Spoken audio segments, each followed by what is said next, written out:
Information, innovation, communication. All right, my friends. Good afternoon, everybody. You are, of course, tuned to 1422 medium wave. This is our new Pan-Hellenic voice with our program, The Inner Voice. And I am Dr. Gabrielides. I'll be with you till 1 o'clock today, discussing universal living principles. So give me a moment or two to greet my fellow Greek listeners, and I'll be back with you in just a sec, where we can begin our chat for this beautiful Monday afternoon. Boy, am I glad to see the sun. I'm sick and tired of winter, and I'm sick and tired of doom and gloom. So I'm really enjoying today. I hope you are too. Λοιπόν, φίλες και φίλοι, καλησπέρα σας, κυρίες και κύριοι.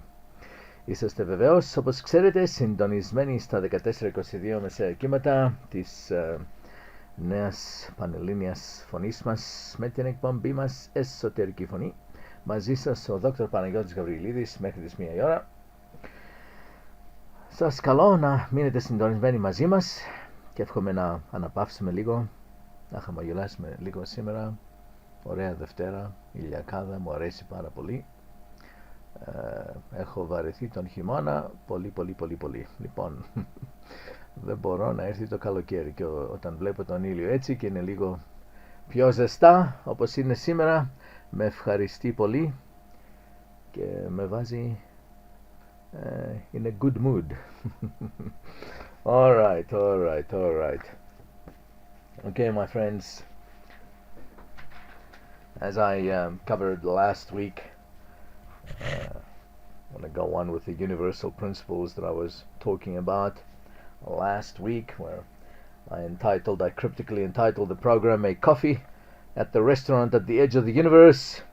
And of course the universe has no edge, but if it did, and if there was a restaurant there, I'm sure a lot of us would be frequent visitors and enjoying a cup of coffee there with a good chat, a la what I want to chat about today.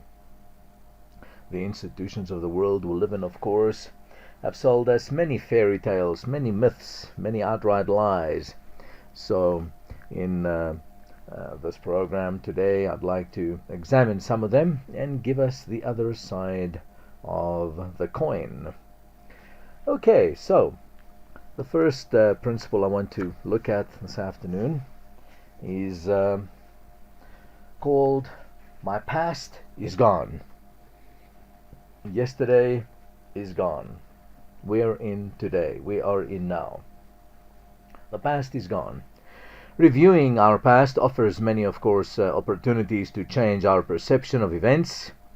The fearful ego, that thing that fears death and being ignored and being relegated to the back room more than anything else, that fearful ego, that fragile ego, that egomaniacal ego loves to dwell on the dramas of childhood.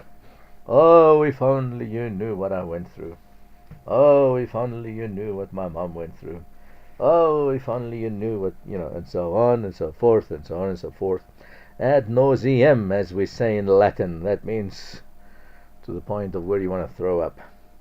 You get nauseated, dwelling on the dramas of childhood or the dramas of yesterday. Past relationships. Oh, that's another very big favorite one. Oh, if only you knew how she treated me. Oh, if only you knew how he treated me. Illnesses, past, present, and future. Afraid of what you're gonna get. The abuse we've gone through. My friends, we've all lived through these things. Honestly, there's no point in rehashing them. There's no point in retelling them again and again. Frankly, it is boring, and actually it is totally counterproductive and very negative. The fact is, the past brought you to your present place where you are. Hopefully a place of open-mindedness.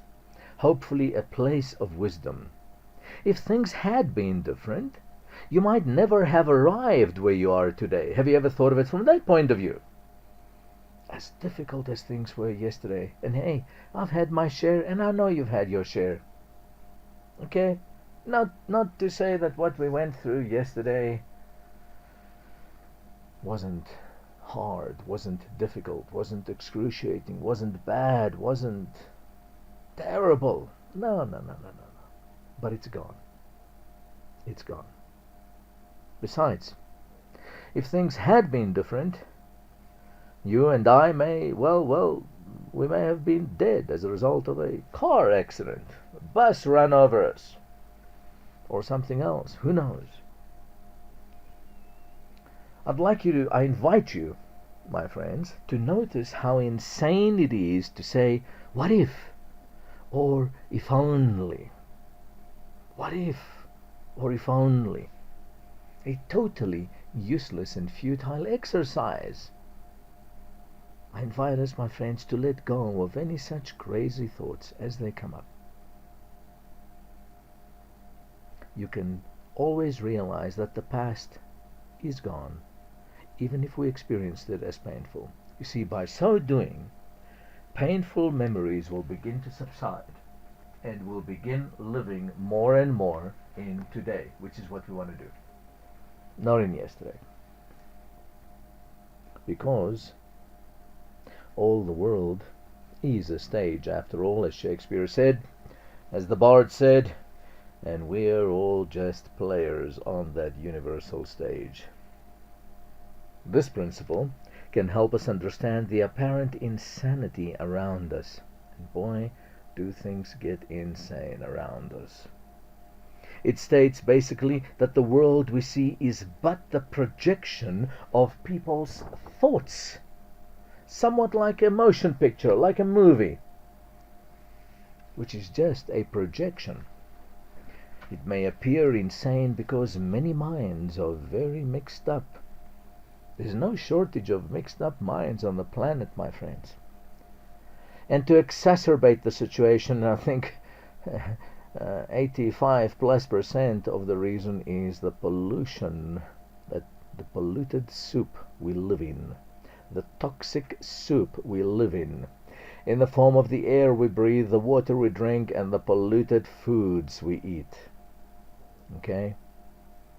That leads people to think violent, angry thoughts, thoughts of lack, thoughts of famine, thoughts of disease, etc., etc., etc. In Buddhism, they have a useful principle where they look at the world as Maya, or illusion. This is where we get our Greek word for magic from, Maya. The Buddhists, in Sanskrit, they spell it M-A-Y-A, and they say it Maya, or illusion. Okay, and so the Buddhists try and remind themselves time and again that the world is but an illusion, just a projection. You see, the idea is that the world is a kind of stage play where ego, that wretched, infamous brat that we call the ego, minds, okay, and acts out its drama. That's it. You look around at the world around you, 99% of it is ego. An insane ego. How am I going to look to others? How is my dress okay? Is my shirt alright? Is my tie straight? How did I say that? How did that come out? This fetish we have with what will other people think of us? Am I cool? Am I with it? Or am I yesterday's news? And it never ever ends. It's just the insane ego acting out its dramas ceaselessly and endlessly. That, my friends, does not make for an authentic world, does not make for a real world where you can look at each other's eyes. I realized this morning, I drive my beloved Madalena to work every morning, And it's always a rush, you know the story. Not only us, I'm sure every couple is rush, rush, rush, get dressed, shave, shower, you know the story. You leave everything till the last minute, especially in winter. You want to get out of bed until the last second, and in fact, a couple of minutes after the last second, so you're always in a rush. I realized this morning that I was halfway, to work when I had not looked into her eyes yet. Terrible, tragic. That's how we connect with each other, by really looking into each other's eyes. If you have a little child, one of the best ways to fill its emotional cup, if you please, is to get down on your knees to its level and take the child in your arms and look into its eyes with love and kindness and tenderness. And that way you transmute your love and joy and peace to the child, and you fill its emotional cup, so to speak. And we need to do that with each other as well. I realized that I had to take a few seconds and look into my Madalena's eyes and connect with her and remind myself what a wonderful person she is, and ask myself again with amazement, why does she put up with me? I have no idea. I wouldn't put up with me. I'm sure you know what I'm talking about, my friends. On the world stage, we are very much the actors, the directors, the audience, and the critics who write the reviews. Boy, do we like to write reviews. That's the rate of 65,000 thoughts a day. 99% of them negative. Some people choose for their parts to be the oppressor, some the oppressed, some the cowboy, some the villain, some the comedian, some the murderer, etc., etc., etc. Some choose life as a tragedy. It's constant tragedy. There's always tragedy in some people's lives. Tragedies comes from the Greek word tragodia. And boy, do we Greeks know how to make a tragedy. We invented tragedy. Tragodia in Greek. In fact, our Greek word for song is tragoudi, which of course comes from tragodia, which means tragedy. So even our songs, most of our songs, especially nowadays, the younger singers are getting with it and changing to more happier songs. But your basic Greek song, the old Greek song, is a tragedy. Every song is a tragedy. It's about some drama, some sad thing or the other. Okay. And we like that as a people, obviously, because the records sell by the millions. We buy them. So we love, talk about tragedy. Boy, we know about tragedy as Greeks. We certainly do. Other people choose to make their life a comedy. Everything is funny to them. Everything, they try and make a joke out of everything. Of course, they're just hiding insecurities and negativities and fears behind that comedy. I wrote a poem once, The Tears of the Clown. Other people make their life a kind of a thriller. Everything has to be a thrill. Some excitement. If there's no excitement in life, then they feel dead. But they just use that to hide their pain, to hide behind their mask. And at the end of the story, whether we choose life as a tragedy or a comedy or a thriller, at the end of the story, actually, we all pack up and we go home together and all is well. I'm talking about the real end of the story, of course. When we exit the planet, then we all go home. We all go to the same home, and all is well. See, this principle can help you to kind of take a step backwards and not take things too seriously. As an exercise, imagine playing different parts in a play and realize that they're all equal in value. Go on, try on different parts for yourself today. Don't be afraid of your image. Just be the real you, the authentic you. That's what people like anyway. That's what people are attracted to anyway. Not the phony, not the mask. Not the show we put on. Just be yourself. Try a different part today. If you're always morose and always melancholy, try cracking a joke today. Alright? As the Bushmen say, at the end of the day, we're all a dream that someone else is dreaming. And we're dreaming their dream, and they're dreaming our dream. And it's just all a dream. But I have noticed in my life, my friends, and I want to share that with you, that when we live that dream from the point of view of outgoing love and unselfishness, and really caring for our fellow human beings, our friends, our family, our co-workers, really caring, really looking into their eyes, really making that connection, I've noticed that when we live our dream that way,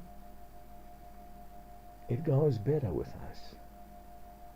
It goes better with me. It goes better with my family. But I've noticed that when I live my dream from point of anxiety, point of fear, and point of insecurity, or from the ego, oh wow, and I've noticed things do not go well with me. Stubbed my toe on my desk. I hit my head of the boot of the car. As I opened the boot, I bent to get something out of the car, and as I come up, whack, hit my head. Once I really made it bleed quite badly. It was a long time ago. My wife took a look at it. She said, "You need to go to hospital and get stitches." I said, "Forget it, man." I took some coffee granules, I put it on my head, stopped the bleeding. Wonderful remedy. Stops the bleeding almost immediately. And my scalp healed the way it did. Maybe that's why I have a little bit of a bald spot there where it is. Maybe I should have gone for stitches. But who cares, eh? Who cares? It is the inner man that counts, the inner voice, the soul, the light in one's eyes, not the little bald patch here and there, hey? Those things don't count. You see, if the world you see is but a projection of the thoughts of billions of people, it is definitely unreal or surreal in a sense, just a movie. Now, taking the world too seriously, my friends, invariably leads to problems. I promise you. Just try it. Try being too serious. It leads to problems. Just as if you took every fantasy movie you saw seriously, that would also lead to problems. You see, playfulness is a quality of enlightenment. Lightheartedness, playfulness is a quality of wisdom, of knowledge, of understanding, and of wisdom. Undoubtedly, a sense of humor is a mark of maturity. The ego mind may scream, "How can I laugh when I'm sick? How can I laugh when I feel depressed?" But you can. You can. And my wife was wonderful with me in this instance. I used to be quite a prima donna, quite a drama queen. That's why some of these things I can speak from experience. When I was young and foolish, boy, did I do the Greek tragedy thing. And my wife was wonderful. When it came to that, she'd look at me and get that playful smile on her face and say, "Well, do you think you're going to live through this? Shall we consider going to the emergency room?" You know? And she just had a great sense of a sort of dry humor that way, and she would quickly connect with me and bring me back into the present moment and show me what a drama queen I was being. You know, yeah, you may be sick, yes, you may be depressed, but that doesn't mean you have to allow it to possess you. You don't have to allow your sickness and your depression to possess you now and totally conquer you. You can step back and say, hey, what am I doing? You know, learn to say to yourself, not I am sick. Say, I see sickness in my body. I observe illness in my body. Learn to say to yourself, never say, I am unhappy. Never. Say instead, I see unhappiness in me. You see, there's a dramatic difference between saying, I am unhappy, and saying, instead, I see unhappiness in me. It's a great difference between saying, I am suffering, and saying instead, I see suffering in me.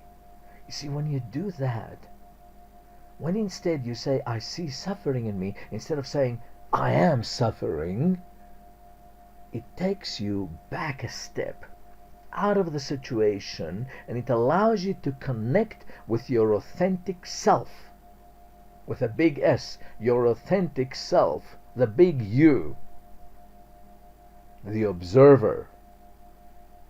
And then you can look at the situation and say, hey, wait a minute, I am not that creature running around so identified with its ego that it does not see the big picture. No, I see the big picture. I am a spiritual being having a human existence. I am not a human being just running around like a chicken with its head cut off. Makes a big difference, my friends. Makes a big difference. You just have to accept, you see. You have to allow rather than to struggle.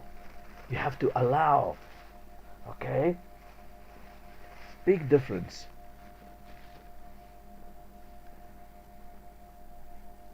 You see, we can laugh when we're sick. We can laugh when we're depressed. And often it will break the impasse, the stalemate, to use a chess term. Originally, you see, we only played with this reality. Things got crazy when we took things seriously. Too much seriousness is pathological, my friends. A sign that you've been on the path of seriousness too long. Too long. This does not mean do not be committed to anything, my friends. Au contraire. Au contraire. Of course you must be committed to everything that is good and wonderful and that you want to be committed to. Commitment is necessary, but it need not be somber, deathly somber. No. Lighten up a little. Smile. As an exercise, I invite you to try and see the humor in everything. Be silly. Reminds me of one of my favorite books. I heartily recommend it. You have to order it. I have to order it from overseas for you. It's called Beachcombing at Miramar. Written by Richard Bode, B-O-D-E. Beachcombing at Miramar. Miramar is a beautiful beach in California. Those of you who've been on a California beach will know what I'm talking about. They don't compare to our southern coast beaches, by the way, but anyway. They think they have the best beaches in the world. No way. Anyway, here he was a successful journalist, and he dropped out of life after his divorce. He was in his late 50s now, and he became a beach bum, literally. He bought himself, to put it in his own words, he took all his money after paying the settlement with his wife and all that, and he converted it all to $20 bills, and he put them in a shoebox. He filled a shoebox with it. as he says in the book. So he took his shoebox full of $20 bills and he bought himself a little shack on the beach, and he became a beach bum. And he wrote a book about his experiences there. This is the book that I'm talking about, Beachcombing at Miramar. Beautiful book. Beachcombing at Miramar by Richard Burda. If you forget the title, SMS me, I'll SMS it back to you. And and by the way, interestingly enough, this is where he met his new wife, his beautiful new exotic wife, a Portuguese woman in California. Now, that's a rare thing, let me tell you. In all my time that I spent in the United States, about 15 years, I never met a Portuguese person. So they are rare over there. Well, anyway, where I was, anyway. So he mentions a point where he's on the beach and he's being silly. It's like sticking his tongue out, making funny noises, being a little boy. And he thought he was by himself. And suddenly, though, he became, you know how you know when someone is looking at you from behind, you sense the presence from behind. And he stopped mid-track, mid-jump, with his tongue sticking out of his mouth, and he sort of awkwardly turns around and he sees this little girl with her mama, holding her mama's hand. And the little girl is looking up at him, smiling from ear to ear. So she says to him, "You're being silly, aren't you, mister?" And he broke down in laughter. He said, "Yep, I'm being silly. You all want to be silly with me for a few minutes." See, play. See the humor in everything. Be silly sometimes. Play. See what events or subjects cause you to be serious. Politics, environmentalism, the economy. And don't let it possess you. Don't let it happen. To see the world as a stage play only. All right, my friends. We are halfway. I invite you to continue staying here with us on 1422 medium wave of the New Pan-Hellenic Voice. We're going to go to our usual commercial break, and we'll be right back with the inner voice. This is Dr. Gabrielides. I'm going to give you my telephone number now and again at the end of the program. A gentle reminder that I do consult as a natural medicine consultant, treating everything from a cold to cancer and everything in between with natural medicine, with no nasty side effects. Things that are only good for us. Very effective. They work. All right, my friends. My number is 076-189-6690. I repeat, 076-189-6690. Stay with us. Λοιπόν, φίλες και φίλοι, κυρίες και κύριοι, θα πάμε τώρα στο συνηθισμένο μας διαφημιστικό διάλειμμα και θα είμαστε πάλι μαζί σε λίγα λεπτά εδώ στα 1422 μεσαία κύματα της νέας πανελλήνιας φωνής. Να συνεχίσουμε το πρόγραμμά μας Εσωτερική Φωνή. Ο Δόκτωρ Παναγιώτης Γαβριλίδης μαζί σας. Θα σας δώσω τώρα το τηλέφωνο μου για όποιον θέλει να επικοινωνήσει μαζί μου για διάφορες θεραπείες με natural medicine. Λοιπόν, μολύβι και χαρτί, γρήγορα. Μπορείτε να επικοινωνήσετε μαζί μου στο νούμερο 076 189 6690. Επαναλαμβάνω, 076 189 6690. Μείνετε μαζί μας. 1422 medium wave, the New Pan-Hellenic Voice, my friends. Well, this is Dr. Gabrielides. Our program, The Inner Voice, second half, will be going till 1 o'clock. Talking today about various universal principles. The next one being, I choose to radiate rather than absorb. An interesting one. The invitation here is to choose to radiate, to choose to broadcast in a sense, rather than to just absorb, just to be a punching bag. Okay? This interesting principle states that we are here to extend love, not to absorb all the apparent misery that is in the world. We're here to extend the love, the joy, the peace that is our heritage by birth, that is our birthright. Not to absorb all the apparent misery that is in the world. The foremost kinesiologist in the world, Dr. David R. Hawkins, calibrated millions of times. Over a period of 30 years, he's done millions of calibrations. He has studied consciousness and he has mapped out consciousness. And he figured out that only 0.4% of the world ever reaches the point where they live only from the power of love. Only 0.4 of the world. That's amazing. At the same time, discouraging. You think, well, what are my chances? If you put your mind to it, my friends, your chances are good. Very good. Very good. But you have to pick a virtue, whether it's patience or gentleness or tenderness or kindness. And you have to be kind to everybody and everything 24 hours a day, unconditionally, expecting no reward. Then, in time, you too will join that 0.4% of people who rise to the power of authentic love. That's not easy, my friends. People who live at that level have enormous power. Enormous power. People who live at that level don't get ill. They don't have any problems.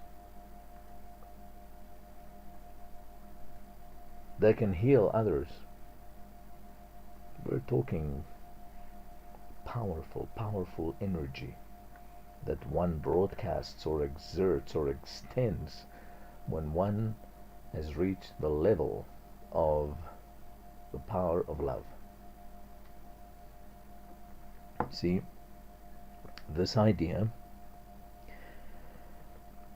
that we should strive to extend the love, the joy, the peace, rather than absorb all the misery, is especially important for those sensitive people among us who pick up on the vibrations of others. Have you ever stepped into a room and just felt the negative energy? I have literally ran out of restaurants. I'll do that. If I step into a place and I feel the negative energies, I will not hang around because they drain me so badly. I'll leave. I've walked out of movies. I've walked out of restaurants. I've walked away from people so negative. If I hung around, they would drain me. Or worse. You see, taking in the vibes around you, instead of putting out your truth and your love and your joy and your peace, it can really trip you up. It can really drain you. It can really drag you down. The idea of taking in the misery of others and sharing it is an integral part of the old thought system that most of the world operates on. The taking in of the misery of others. I'll come across a situation, let's say, where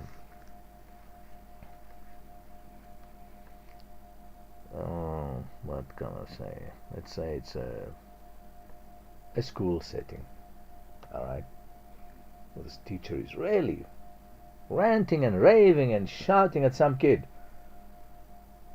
I want to take that child aside and comfort them and make them laugh, because honestly, no one should ever yell and scream and shout at children. Never, ever.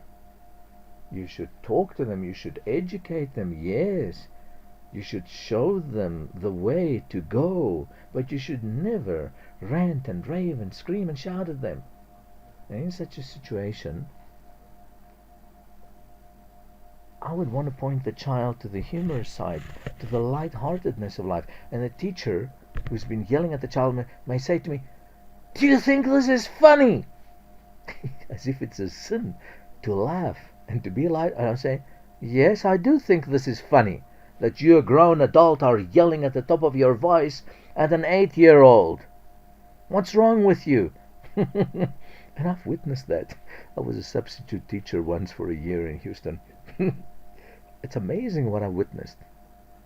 These maniacal teachers yelling and screaming and abusing children at the top of their voices for little things, little crimes. You know? Yes, there's a funny side to that. To see a grown man, a grown woman getting red in the face and about to blow up, yelling at a poor kid. You see, whenever someone says to me, this is not funny, I beg to differ. If I think it's funny, it's funny. I don't care what some tight-assed nincompoop in the form of a teacher out of control thinks that it's not funny. You see what I'm getting at? Please, I'm not coming down on teachers here. There are wonderful teachers, as you know. But you all know what I'm talking about. You get those types, the insane maniacs who are into controlling everybody, control freaks. You're not allowed to laugh in their class. You're not allowed to smile. You're not allowed to even think, other than the way they tell you to think. See? This idea of taking in the misery of others just because they're miserable doesn't mean I have to be miserable. Just because they don't see the funny side to a situation does not mean that I'm not allowed to see the funny side of it. I beg to differ. In fact, it's good and it's healing and healthy to see the funny side in things. Yes, many things are serious. Yes. I know that. And many things need to be dealt with seriously, but not in a deathly serious way. Balance in life. Once you've dealt with it, it's time to encourage each other. Not to walk around for the rest of the day. That's it. Because Johnny peed on the floor in front of the class, that's it. For the rest of the day, we must be miserable. None of us is allowed to smile. None of us is allowed to laugh. You get the picture. See?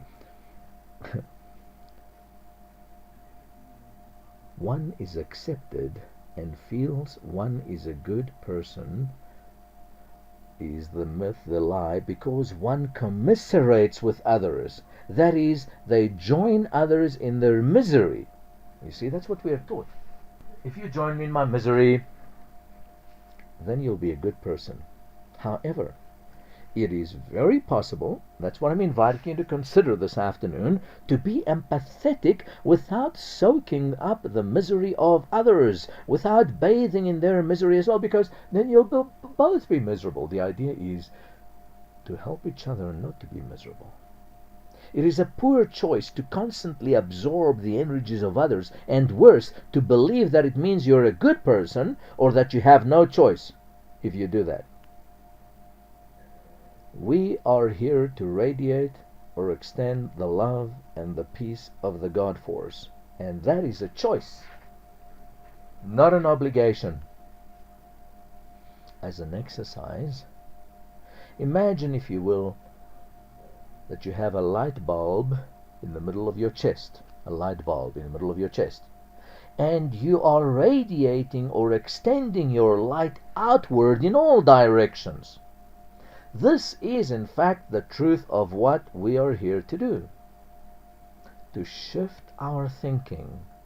Say to yourself, I am here to radiate and extend love. I am not here to take any misery in. I cause enough of my own. And it doesn't matter what others do or say. It doesn't, my friends. It doesn't. You see, this leads to the next and probably final point for today. Maybe not, maybe one or two more, which states that I give from fullness. I give from the fullness of my heart. See, giving is wonderful, as we all know, but how we give makes a difference. There are two ways to give. You can either give from fullness or from emptiness. Now bear with me, because this is interesting. You see, giving from emptiness is based on separation or lack of self-love. One gives because, well, I have to give, out of obligation, out of guilt, out of fear of consequences, or to compensate for feelings of low self-worth, low self-esteem. See, those are all wrong reasons to give. Never give out of obligation, out of guilt, out of fear, or out of feelings of low self-worth. One often feels that one has not given enough, which just creates more guilt and then even more self-loathing. Can't stand myself, So giving from fullness, on the other hand, is totally different and based on full self-love.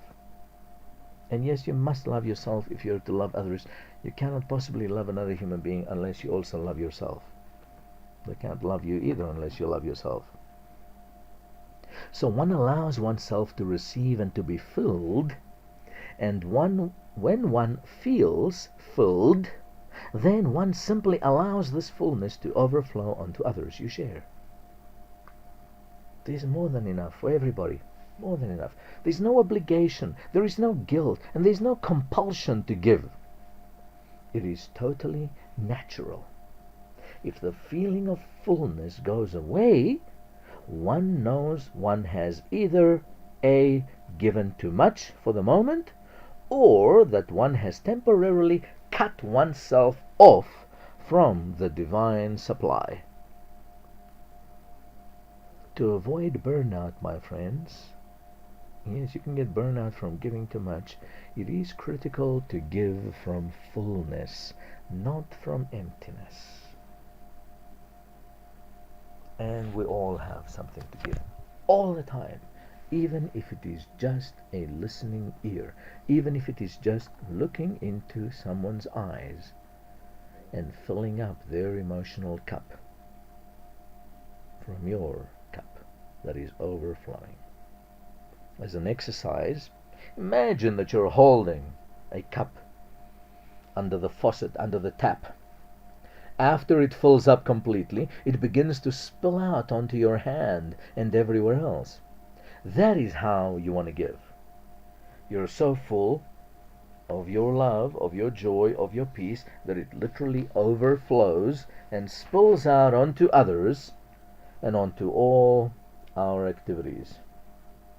Notice the feeling when you give.